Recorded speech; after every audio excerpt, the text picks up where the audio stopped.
Hi, I'm Apollonia Acker with NASA's John C. Stennis Space Center's Office of Communication.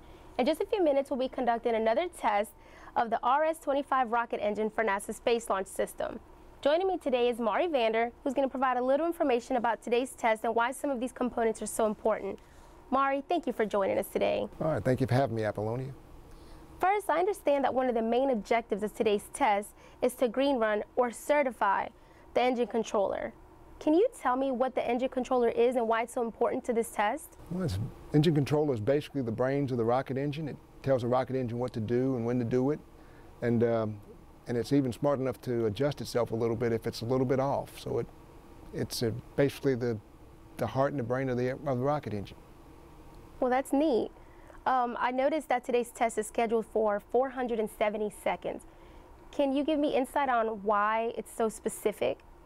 That basically mimics what the engine will be put through on a rocket launch of SLS. So we basically duplicate what the expectations are of performance on the vehicle, on the test stands, and basically evaluate the data that we get back from it.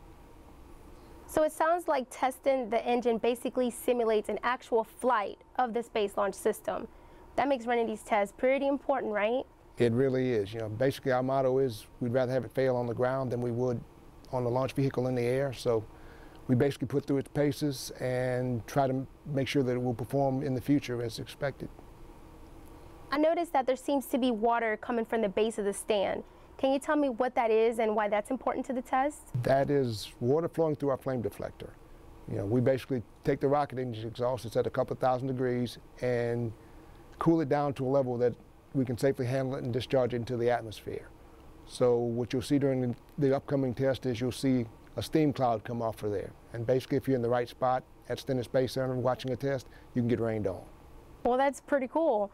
I also noticed that there's a cloud of vapor near the test stand. Could you tell our viewers what that is?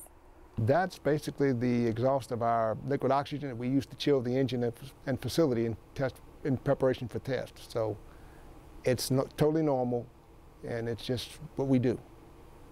Maury, thank you so much for being here with us today. We definitely understand more of the RS-25 engine with the information that you provided. Now I see that we're getting close to ignition, so we'll turn it back to the folks at our test complex.